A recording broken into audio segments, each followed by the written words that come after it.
इस वीडियो में हम बात करेंगे माइक्रो के एक बहुत ही इंपॉर्टेंट टॉपिक कॉम्प्लीमेंट सिस्टम के बारे में। देखो, कॉम्प्लीमेंट सिस्टम जो होता है इसका एक और नाम होता है जिसको हम बोलते हैं कॉम्प्लीमेंट कैस्केड।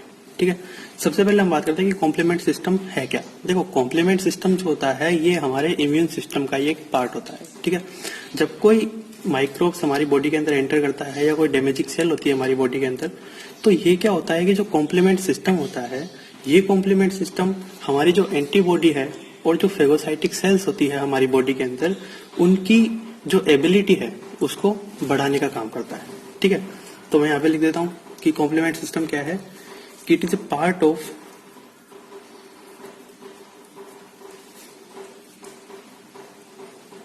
इम्यून सिस्टम, ठीक है, that enhance the ability of antibody and phagocytic cell। ठीक है, किसके लिए? टू क्लियर माइक्रोब्स और डैमेज सेल। ठीक है इस, और देखो ये कॉम्प्लीमेंट सिस्टम जो होता है हमारी बॉडी के अंदर क्या होता है कि मतलब कॉम्प्लीमेंट सिस्टम के अंदर अगर हम आगे बताएंगे इसकी जो है रिएक्शंस कैसे कैसे होती है, तो उसके अंदर आप देखोगे कि कुछ जो है कंपोनेंट्स ऐसे होते हैं जो क्या करते हैं हमारी बॉडी के अंदर इन्फ्लामेशन पैदा करते हैं। ठीक है, तो प्रोमोट इन्फ्लामेशन एंड क्या करेंगे, पैथोजन की जो सेल मेम्ब्रेन होती है उस पर क्या करेंगे, अटैक करेंगे और उसको खत्म करेंगे, क्लियर कर देंगे। ठीक है, and attack the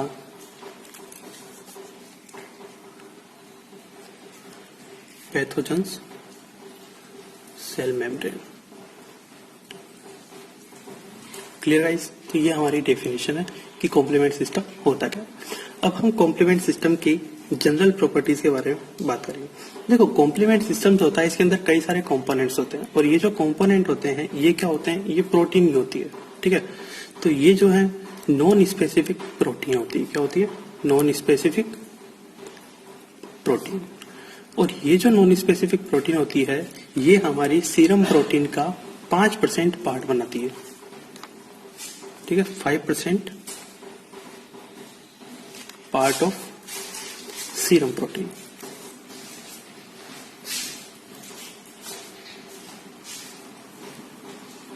clear guys?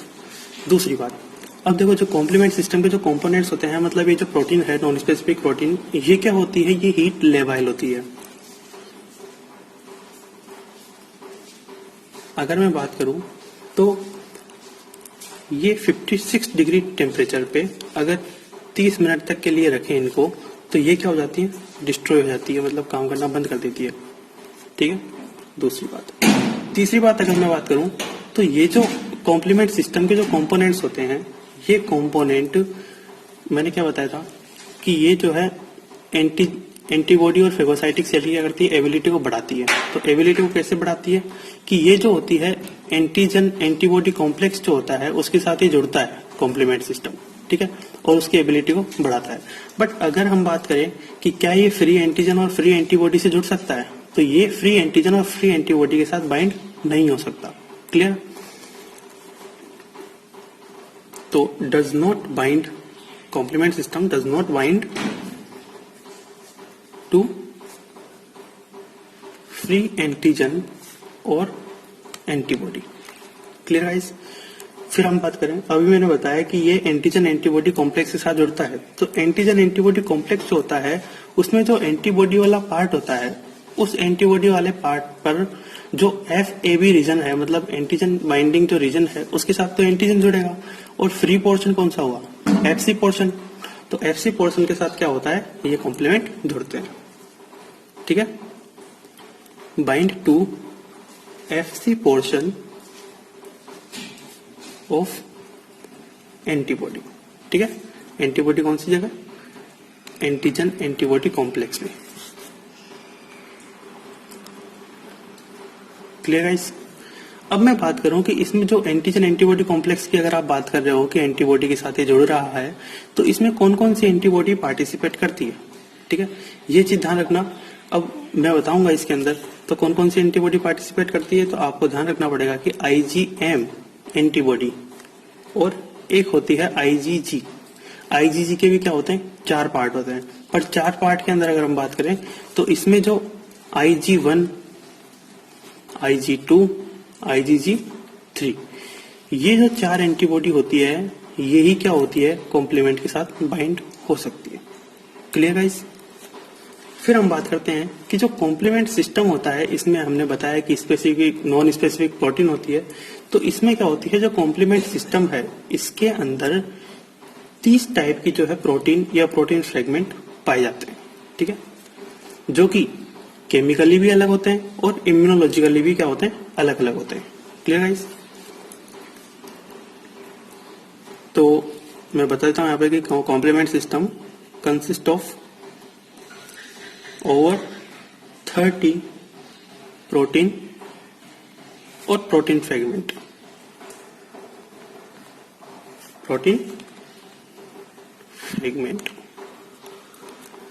Clear, which are chemically or immunologically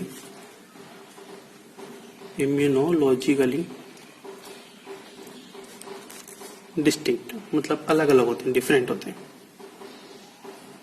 clear guys? तो ये हमारी इसकी जनरल प्रॉपर्टी के बारे में बात आई। अब हम बात करते हैं कि जो कॉम्प्लीमेंट सिस्टम है, इसके जो कंपोनेंट होते हैं, इनका सिंथेसिस कहाँ कहाँ होता है। देखो ध्यान से सुनना, इसमें क्या होता है, 9 टाइप के आप कंपोनेंट पढ़ोगे, वो है C1, C2 ऐसे करके C9 तक होता है, ठीक है। अब अगर हम बात करें कि इनका सिंथेसिस कहाँ कहाँ पे होता है, तो देखो जो GIT है, इन GIT के अंदर क्या होता है, जो C1 कंपोनेंट होता है, इसका सिंथेसिस कहाँ होता है, GIT के अंदर। क्लियर?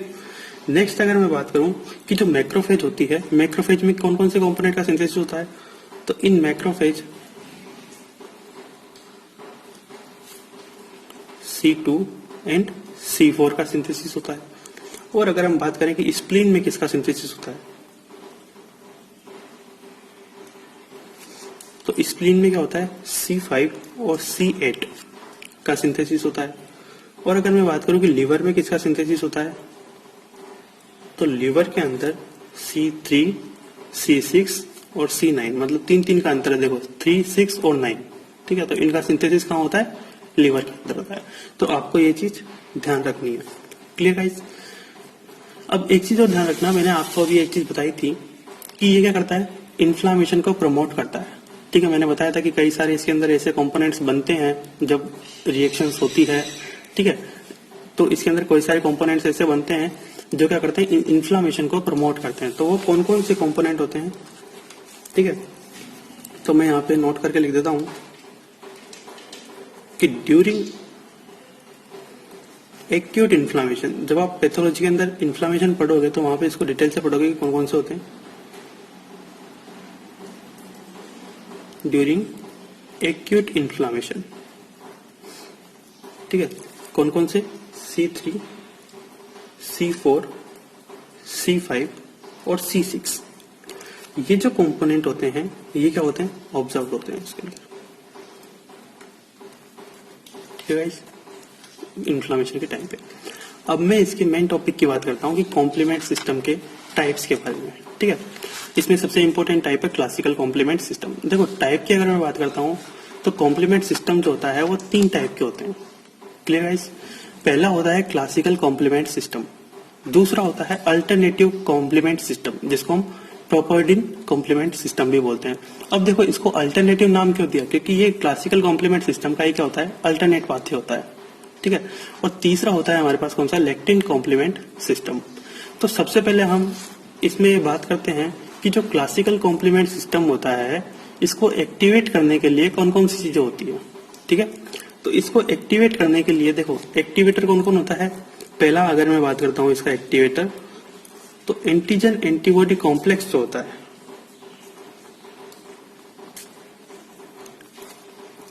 एंटीजन एंटीबॉडी कॉम्प्लेक्स, ये क्या करता है, क्लासिकल कॉम्प्लीमेंट सिस्टम को एक्टिवेट करता है। दूसरा कि जो डीएनए होता है वो भी क्या करता है, क्लासिकल कॉम्प्लीमेंट सिस्टम को एक्टिव कर सकता है। तीसरा कि जो सी रिएक्टिव प्रोटीन होती है, सी रिएक्टिव प्रोटीन, ये भी जो है क्लासिकल कॉम्प्लीमेंट सिस्टम को एक्टिवेट कर सकती है। इसके अलावा जो ट्रिप्सिन लाइक एंजाइम होते हैं वो भी क्या कर सकते हैं, ट्रिप्सिन लाइक एंजाइम, ये भी क्लासिकल कॉम्प्लीमेंट सिस्टम को एक्टिवेट कर सकते हैं। और कुछ रेट्रोवायरस ऐसे होते हैं जो कि क्लासिकल कॉम्प्लीमेंट सिस्टम को एक्टिवेट कर सकते हैं। तो मैं यहां पे लिख देता हूं कि सम रेट्रोवायरसेस। Clear guys?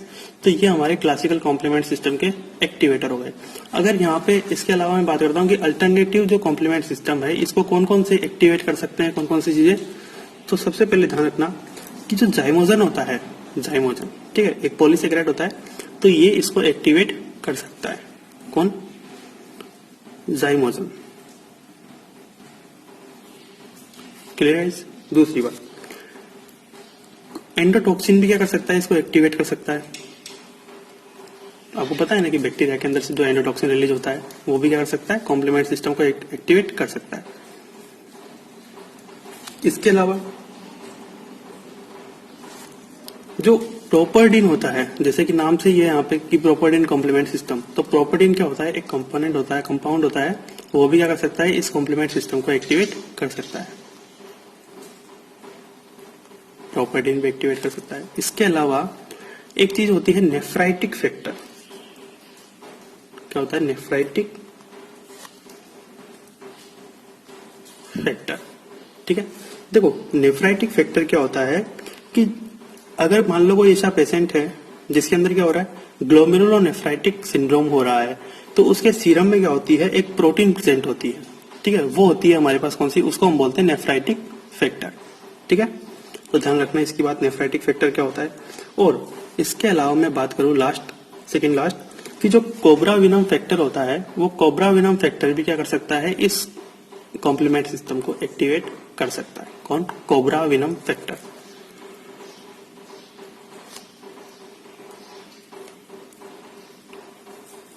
कोब्राविनम फैक्टर। और एक लास्ट कि जो IgA और IgD, ये जो एंटीबॉडी होती है ये भी क्या कर सकती है, इस कॉम्प्लीमेंट सिस्टम को एक्टिवेट कर सकती है। Clear guys? तो ये चीज इसके अंदर ध्यान रखना। और लेक्टिन जो कॉम्प्लीमेंट सिस्टम है, देखो लेक्टिन कॉम्प्लीमेंट सिस्टम को कौन एक्टिवेट कर सकता है, इसको एक्टिवेट कर सकता है जो मेनोन बाइंडिंग लेक्टिन होता है, मेनोन बाइंडिंग लेक्टिन, ये इस कॉम्प्लीमेंट सिस्टम को एक्टिवेट करने का काम करता है। ठीक है, अभी हम आके डिटेल में पढ़ेंगे पूरा, जब अलग अलग कॉम्प्लीमेंट सिस्टम के बारे में बात करेंगे तो उसको पूरा डिटेल से पढ़ेंगे। ठीक है, पर आप इतना ध्यान रखना है कि इसको एक्टिवेट कौन कर सकता है, मेनोन्स बाइंडिंग लेक्टिन। ठीक है, इसको एक्टिवेट करता है। Clear guys? तो आपको एक्टिवेटर समझ आ गया। अब देखो इसके अंदर मैं बताता हूँ कि सबसे पहले ये जो चीज मैं बताऊंगा, आप ये पीजी के अंदर पूछते हैं मैक्सिमम टाइम, तो इसके अंदर एक चीज ध्यान रखना कि क्लासिकल कॉम्प्लीमेंट सिस्टम जो होता है इसके अंदर सबसे पहले कौन सा कंपोनेंट एक्टिवेट होता है, तो इसके अंदर सबसे पहले जो C1 कंपोनेंट होता है वो एक्टिवेट होता है। जबकि अगर मैं बात करता हूँ यहाँ पे अल्टरनेटिव के अंदर, तो अल्टरनेटिव में जो C3 कंपोनेंट होता है ये सबसे पहले एक्टिवेट होता है। और अगर हम बात करें लेक्टिन की, तो लेक्टिन के अंदर जो सबसे पहले एक्टिवेट होता है वो होता है C4। Clear guys? ये चीज ध्यान रखना। और एक चीज और कि जो क्लासिकल कॉम्प्लीमेंट सिस्टम होता है, ये क्लासिकल कॉम्प्लीमेंट सिस्टम हमारी जो एक्वायर्ड इम्यूनिटी होती है उसी का एक पार्ट होता है, जबकि ये दोनों जो कॉम्प्लीमेंट सिस्टम होते हैं ये हमारी इनेट इम्यूनिटी का पार्ट होते हैं। क्लियर? तो पार्ट ऑफ एक्वायर्ड इम्यूनिटी, ठीक है, और ये क्या हो गया, पार्ट ऑफ इनेट इम्यूनिटी, और ये भी किसका पार्ट हो गया, इनेट इम्यूनिटी का पार्ट हो गया। Clear guys? तो ये जो है हमारे इसकी इंट्रोडक्शन के बारे में बात आ गई, डेफिनेशन हो गई, जनरल प्रॉपर्टीज हो गई, कहाँ पे इनके जो कंपोनेंट्स हैं उनका सिंथेसिस होता है, कितने टाइप के होते हैं, इन सब की बात है। अब हम नेक्स्ट वीडियो के अंदर ये जो 3 कॉम्प्लीमेंट सिस्टम है, क्लासिकल, अल्टरनेटिव और लेक्टिन, इनके बारे में डिटेल से बातें होंगी। Thank you guys watching for this video. अगर आपको ये वीडियो पसंद आया है तो आप प्लीज वीडियो को लाइक करें, चैनल को सब्सक्राइब करें और प्लीज इसको जितना हो सके उतना शेयर करें। Thank you guys.